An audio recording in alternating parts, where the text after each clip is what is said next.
You are all winners in today's video because you are getting 10 amazing, awesome, delicious, and easy chicken dinners. Welcome to Meals with Maria. Today we are making chicken. I have 10 delicious chicken dinners for you. I went through the archives and I found the best of the best, my favorite over time, and I'm so excited to share them with you.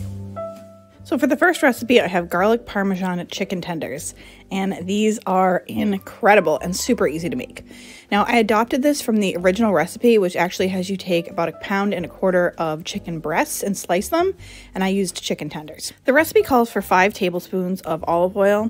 Now, I did end up having to add more at the end because I used over 2 pounds of chicken tenders with my dinner, so it'll depend on how many chicken tenders or chicken slices that you have. And then I just microplaned in 2 cloves of garlic. This oil and fresh garlic concoction is kind of what makes the breadcrumbs stick to the chicken tenders, which is something I've never seen before, but it was so delicious. I mean, once you get the oil and the garlic kind of melding like that, the aroma is amazing, and you know it's going to taste good. For the breadcrumb mixture, you want to use 1/2 cup of breadcrumbs. I think I used Italian seasoned, but the recipe calls for plain. And then 1/4 cup of grated Parmesan, as well as 3/4 of a teaspoon of basil and 1/4 teaspoon of oregano. And you just want to mix that together well, and then add some fresh cracked pepper and salt to taste. So once everything's well mixed, you're going to add your chicken tenders to the olive oil and garlic mixture and then bread them, kind of just like you would do with like a milk and egg type thing, but we're using olive oil and garlic instead. And you can find that the breading goes on the chicken tenders just fine, and then I'm placing them onto a mat on my sheet pan.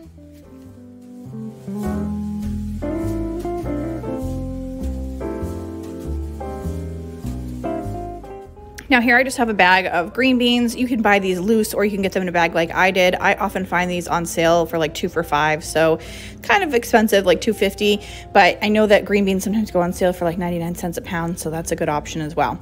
And then you just want to take some olive oil and salt and pepper. I didn't really follow a measurement here. Just do what feels right and mix that around on your baking sheet, and we're going to bake this all together at 400 degrees for 25 minutes. And halfway through that, you're going to want to stir your green beans. And here's everything after it comes out of the oven. This was absolutely amazing, and it can be very inexpensive, especially if you're getting chicken breast on sale for like $1.79 a pound, and you've got your 99-cent green beans. Maybe just add some instant mashed potatoes or whatever side you have, and it is good. The next recipe is honey mustard chicken thighs. The awesome thing about this is it's so easy and also very affordable. Now I'm going to start off by making my sauce. I am using double the amount of chicken thighs, so I decided to double the sauce recipe as well. I'm going to start with 4 tablespoons of olive oil and 4 tablespoons of honey. To that, I'm going to add 1/2 cup of Dijon mustard. And that is it. That's a very simple honey mustard sauce that worked so well on this chicken.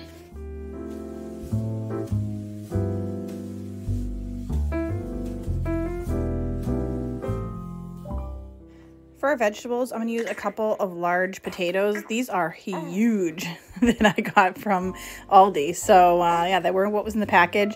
And the recipe says to basically half moon them. So you cut them in half and then cut them into a half moon again. And that is the perfect size, and it cooks really, really well at the temperature and amount of time that we're going to cook for. Then you also want to add 2 red onions sliced into wedges.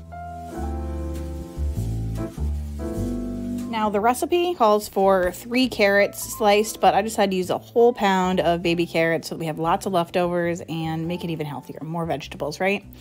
So I have my large package of chicken thighs here, and I'm just placing them onto my sheet pan. And in this case, I only have like 1 of those mats for some reason, so I used some tin foil to cover my pan to make sure that everything doesn't get stuck to the pan forever. I'm just painting my thighs with this barbecue brush, and if you don't have one of these, oh my goodness, these are the best.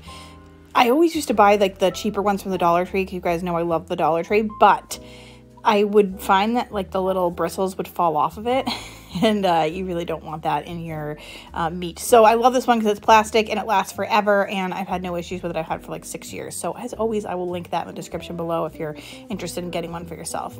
Then just want to salt and pepper that, and then pour the rest of the sauce over the vegetable and potato mixture and just mix that really well. Just want to make sure that everything is coated and covered. And then in my case, I just poured this on another sheet pan. The original recipe says to kind of pour it all in the same sheet pan, but I had so many chicken thighs that they covered the entire second sheet pan. So we're going with the 2 sheet pan meal today. You can see me like clumsily pouring this on and then trying to use one hand, and this was back when Ben was teeny tiny. You're going to see him here in a second. He was my sous chef on this day, but now he is over 1 year old. So it's been quite a while. It's amazing to go back into these memories and see this little guy. And you want to cook the chicken at 400 degrees for 50 minutes. And this is what everything comes out like. So you can see you've got that nice crispy top on those chicken thighs. And then this is the vegetables. I did end up throwing about a tablespoon of butter in there. You can see that butter. And then I mixed that up. And that really just added an extra creaminess to this. So this was a big hit with the family. The next meal I'm making is a sheet pan chicken fajita. And these turned out so great. I always like to do Taco Tuesdays in the house. Like the kids are ready. They know Tuesday, Taco Tuesday. But you got to switch it up. Like you can't have just like plain tacos every Tuesday. So I try and do like something Mexican. I mean, American Mexican, whatever. But and you know, just do something relatively simple, but something that makes it a little bit different. So the thing I love about this is it's very, very easy to kind of get prepped ahead of time. So what I did was I bought one of those 3 packs of peppers, but peppers are something you can always get like on sale, on clearance. Try and find a deal on them, you know, get them for 99 cents and just slice those. So what I did was I sliced them ahead of time. I took all 3 peppers and I sliced them into like long strips, and then I put them in a Ziploc bag. And I knew that the night that I was going to make fajitas, I mean, you don't want to do it too many nights ahead. But I was already ready to go. So that made it nice and easy. You can always do it night of too. And then you also want to use a couple of onions. So I sliced up a couple of onions and put that in the bag as well. And then I just like had to leave this footage in when I'm cutting with one hand and holding the baby. I'm like, just quintessential mom life. I love it.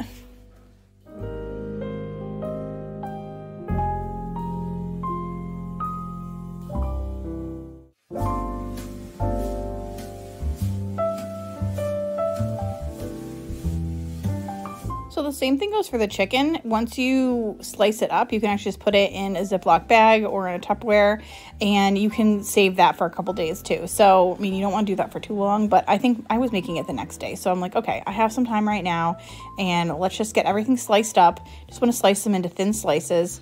I did do a lot because, again, I wanted to have lots of leftovers. I want to make sure that I'm cooking less these days, but we have plenty of healthy food to eat.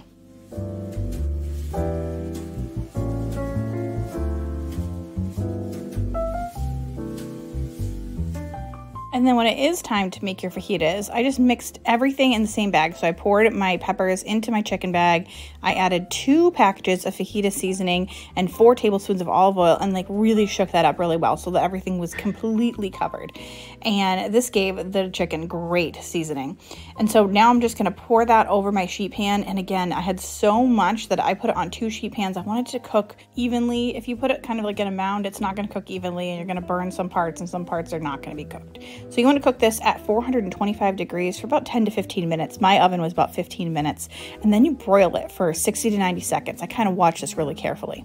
Make sure they get some brown spots. Then I did make a quick guacamole. I just took like 1 avocado and some garlic powder, salt, pepper, and a squeeze of lime, and that's it. This was our very fancy setup today. We got salsa, sour cream, cheese, guacamole, and this is what everything looks like after it comes out of that broiler there. You get that nice crispy top, and here's everybody happily enjoying. So for the next meal, I'm actually going to cook up a couple of pounds of chicken tenders in the Instant Pot and then just shred them, and we're going to use these for 2 meals. So you just want to put a couple cups of water with the chicken. It can be frozen right into the Instant Pot for 6 minutes. We're also going to cook up about a pound of spaghetti at this time to make both of these meals. There's peppers right here. Jalapeno peppers. That does not say that. No, it's mild, buddy. I told you it's okay. So, in this one, we're going to have the taco seasoning mix. We're going to mix that with our chicken. Taco seasoning. And our diced tomato and salsa and some onions. Going to go in with our chicken and pasta. And some cheese.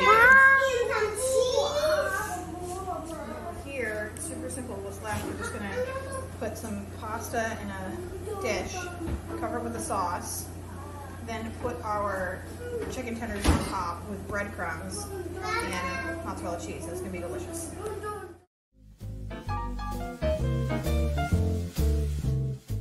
Just want to get everything prepped up. I'm dicing my onion and grating my cheese. There was about half a stick of each, which was plenty for both the casseroles I was making.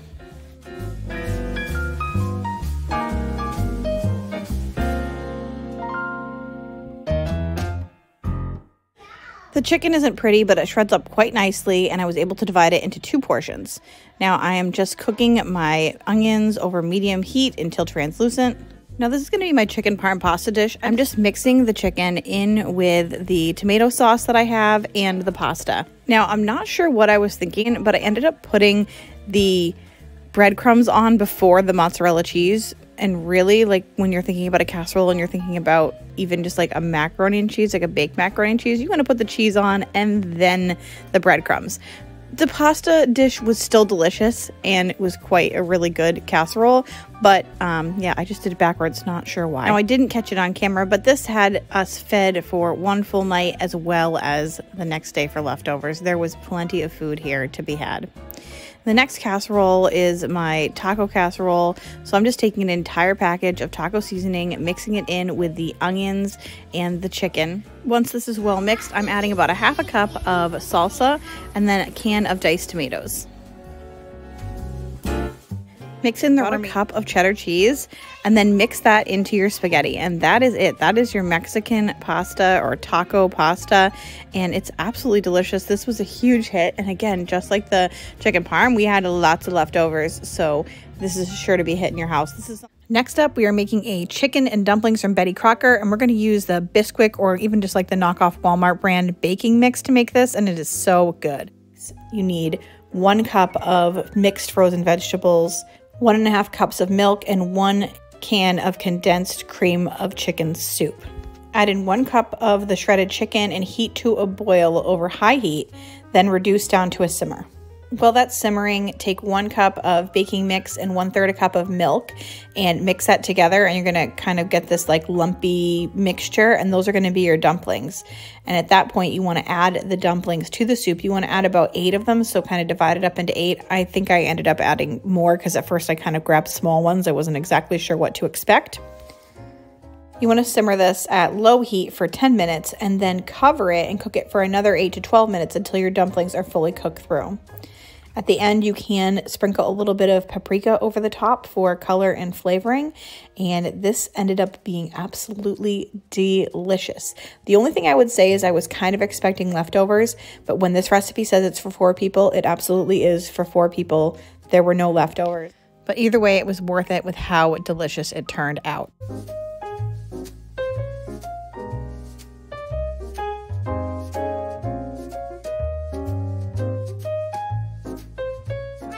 Tommy. I really like it. Tommy, come here. Can you tell me what you think? What you give the chicken and dumplings? I gave the chicken and dumplings a 4. I give it a 5. I mean, I gave it 100. Yeah. What do you like better? Chicken. Don't listen to him. It's actually just a 5. Yeah, it's basically a 100. Don't listen to Tommy. What do you think? Do you think No, chicken and dumplings? What do you think? Tommy. Chicken and dumplings or tacos? Chicken or dumplings or tacos? Dumplings. No, I do want to do one more thing. For this next one, we're making chicken pot pie, also with baking mix or Bisquick. You want to put 1 2/3 a cup of thawed frozen mixed vegetables with 1 cup of cooked chicken and 1 can of condensed cream of chicken soup in the bottom of a pie pan that has been greased. And you can actually mix all of this directly in the pie pan, which is fantastic and super easy. And then in another bowl, you want to take a cup of your baking mix, which is what I had set aside, 1/2 a cup of milk and 1 egg, and just mix that up well. And you're going to have kind of like a sloppy, almost like pancake mix. And that goes very well over the top of your pie. And Super simple. Bake this at 375 degrees for 25 to 30 minutes and your crust is golden and it's awesome. It's definitely not a traditional chicken pot pie, but it is good. This next one is for easy oven baked chicken and rice. And I love this because you're cooking your chicken and your rice at the same time and it's all going in the oven. It's kind of a set it and forget it once you get done with the first few steps. So you want to take 1 teaspoon of dried oregano, 2 teaspoons of light brown sugar, 1 teaspoon of garlic powder and 1 teaspoon of onion powder, 1/4 teaspoon of dried thyme, 1 teaspoon of paprika, and 1 teaspoon of salt. And you can also add 1/4 teaspoon of cracked black pepper if you'd like. And as you guys know, I keep it real, so there's something on my sleeve here, definitely from a kid or a baby, and it is what it is. That's how I was cooking that day, not cleaned up. And then you want to add 2 tablespoons of olive oil to this mixture, and we're going to make like a paste, and this is going to go over all of our chicken thighs. The recipe calls for 6 bone-in, skin-on chicken thighs, and actually it says you can use bone-in or bone-out, so I haven't had the bone-in ones, and that's what I'm dealing with today because those are the ones that are so cheap lately. Now you can be dainty and use a fork and try and mix everything up that way, but I'm just going to get in there with my hands, and that is my recommendation because that is going to help you really get a full coverage on these thighs, and I think that's what makes everything taste so good. So this flavor on this seasoning is amazing, and just go ahead and make sure that the flavor and the seasoning is all massaged into those chicken thighs. For the rice, you're going to need 1 chopped onion, so we're going to bing bang boom chop this onion up real quick. Everything is going to be cooked in your favorite 13x9 pan, so go ahead and pour some oil or shortening or whatever you want to do to grease your pan. You can just spray some olive oil spray in there if you have that. Go ahead and add the onion to the 13x9 pan, followed by 2 tablespoons of butter, 1, 2, 3, 4 cloves of minced garlic, and 1.5 cups of hot chicken broth. Now I use chicken bouillon, so I just heated up my water and then put my bouillon in, and that worked out fine. If you need to cook your chicken broth ahead of time so that you're ready, go ahead and heat that hot chicken broth up before you get started on this. You're also going to need 1.25 cups of hot water, and I added that when I added the chicken bouillon since it was all mixed together anyway. But 1.5 cups of hot chicken broth and 1.25 cups of hot water. Sometimes I forget to do things in like a normal order, so at this point I'm adding 4 tablespoons of olive oil. Probably should have done that earlier, but it doesn't really matter because now we're going to mix in the butter and melt and mix everything together really well. To that mixture, add 1.5 cups of long grain white rice. I'm pretty sure I got this bag at the Dollar Tree, so you know that I use what I get there, and that makes this so cheap. So if you're using chicken bouillon, you're using 1 onion, a little bit of oil. If you don't have olive oil, go ahead and just use regular vegetable oil. That's going to be totally fine. If you don't have garlic, go ahead and use garlic powder. And if you need to, use margarine. So you can really cut down the price on this, and the flavor is still going to be there. It's going to be absolutely delicious. Everything is mixed really well. Arrange the thighs on the dish over the rice. And then we're going to cover this with foil and bake it for 30 minutes. After 30 minutes is up, uncover the chicken, and then it says spray it with oil. I don't even think that I did that, and bake for an additional 25 to 30 minutes or until the chicken is cooked fully through to the bone and everything is soft. At the end, you do want to take this out, change the oven settings to broil, and then brown the chicken for a few minutes, like 3 to 5 minutes over the top, and that will give you that crispy skin. Take the chicken thighs off the top and then mix around the rice. And then you want to cover it back up with tin foil for 10 minutes and let it sit for all the flavors to meld together. This meal was so amazing and so delicious. You may want to serve it with a vegetable, but it was late that night and I just ate it as it was with the rice. The rice has so much flavor and it is so cheap and so good. The next recipe is for a garlic butter chicken thigh. Now, garlic and butter, I am so in. All those things are delicious. There are only 5 ingredients in this recipe, and I will be using my trusty old, you can see very old Dutch oven that I still haven't cleaned yet. Also use a cast iron with a cover for this as well. Now, not shown, you want to pat your chicken thighs dry and put salt and pepper all over them. And then we're adding 1 tablespoon of olive oil, although I think at this point I only had canola oil, so I used canola oil in the bottom of the pan. You want to preheat your oven to 400 degrees and heat that olive oil on your skillet over medium heat. Once the olive oil is heated up, you want to add your chicken thighs. I think I have 1, 2, 3, 4, 5. The recipe calls for 5, but I did squeeze a 6th in there to make sure there was plenty of chicken for all of us. You want to cook the thighs until the skin is crispy, about 5 minutes. Once your chicken is flipped, add a 1/4 cup of butter and allow that to melt. While your butter's melting, you can add in 5 cloves of either crushed or minced garlic. You can see that I decided to mince mine. Once your butter is fully melted, you want to place this in the oven at 400 degrees for 30 minutes. Once the chicken comes out, you want to take that buttery garlic sauce and just spoon it over the top of the chicken as much as you can. That is where, oh, so much of the flavor is. I love this meal because it was actually something that I made during a pantry challenge because there are so few ingredients. You have butter, you have garlic, you have chicken, and you are good to go. And this tastes like restaurant worthy. Like, it's so delicious and flavorful, and I will definitely make it time and time again.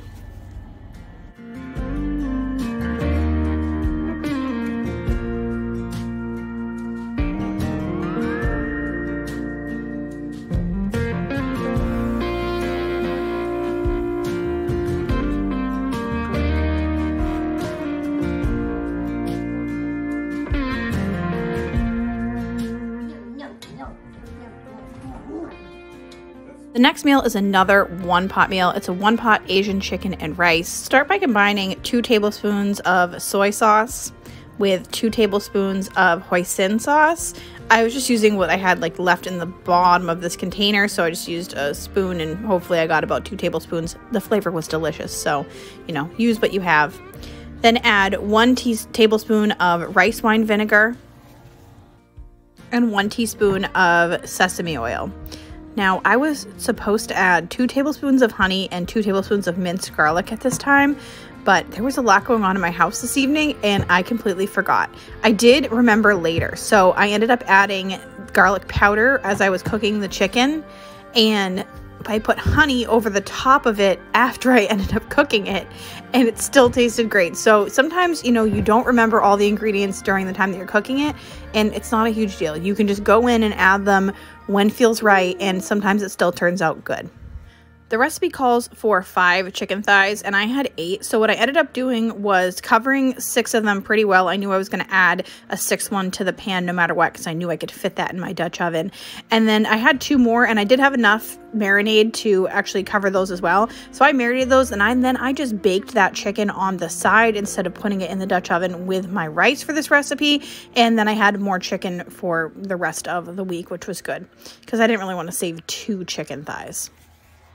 I used my Dutch oven, but you could also use a cast iron pan again for this. I added a little bit of olive oil to the bottom of the pan. That is your choice whether you want to do that or not. I do like to cook mine in a little bit of oil to get started. Heat the oil over medium heat and then sear your chicken thighs skin side down. You also want to add in any extra marinade at this time. You want to turn them once until golden on both sides. That's about 3 minutes on each side. Now, real life here, I burned my skin because our tax accountant called when I was making this, and I was like, uh-oh, I walked away, didn't even think about it, needed to talk about something, and yep, burned that skin. But that's okay because it still tasted really good. Like, I love a char on the skin anyway, kind of like a barbecued chicken, but you can always peel the skin off and you get all the juicy flavor from it even if you don't eat the skin. So yep, burned it up. Looks a little bit crispy, but it still tasted good. Now you want to take your chicken out of the pan for a few minutes, and we're going to add an entire chopped white onion or yellow onion and cook that down for a few minutes. This is also where I added some extra garlic powder because you can add fresh garlic at this point as well. Add in 1.5 cups of long grain white rice and stir so that everything is well mixed up. Then you want to add in 1/2 cup of water, 2.5 cups of chicken broth or bone broth, or in my case I use chicken bouillon because that's what I had on hand and it's super cheap. Homemade broth is cheap too. And a tablespoon of oyster sauce. Allow this to simmer uncovered for about 5 minutes and then return your chicken thighs, burnt or not burnt, to your pot. Then you want to put a lid or a double layer of foil if you are using a cast iron pan that doesn't have a cover, and bake in the oven for 40 minutes at 390 degrees. Now I know that's weird, so I'm guessing this was maybe initially developed in a different country that was going by Celsius, because it says an oven at 200 degrees Celsius or 90 degrees Fahrenheit. And don't forget to return those juices to the pan. You want all of that deliciousness. After 40 minutes, I removed my chicken from the oven. I remembered to put that honey on, so it's almost like a glaze at this point. And then I added 3/4 a cup. It's actually probably a little more than that. I just used what I had left in the bag of some defrosted mixed vegetables. It says peas and carrots on the website specifically, but I just had mixed veggies, so I put them all in there. And then it says to kind of tuck them underneath your rice and chicken as much as possible. And then we're going to recover this and cook it for another 10 minutes. At this point, you could remove the top of the pot and broil it for another 10 minutes to get your chicken skins a little bit crispier. In my case, I did not need to do that, so that wasn't going to happen. Overall, this dinner was amazing. I served it with some spring rolls from the Dollar Tree and some extra dumplings that I had left over. So we had like a whole Chinese meal, and it was absolutely fantastic. But you don't even need those sides. You can do this meal, and it's so cheap. Use whatever leftover vegetables you have. You have some rice on hand and chicken thighs, a little bit of Asian seasonings, and you are ready to go. I want to thank you so much for spending your time here today. I hope you enjoyed this video. Go ahead and click on this next one to get some more chicken inspiration, and I'll see you all very soon. I would watch the days go by, wasted in blue. I was out of use. Now every day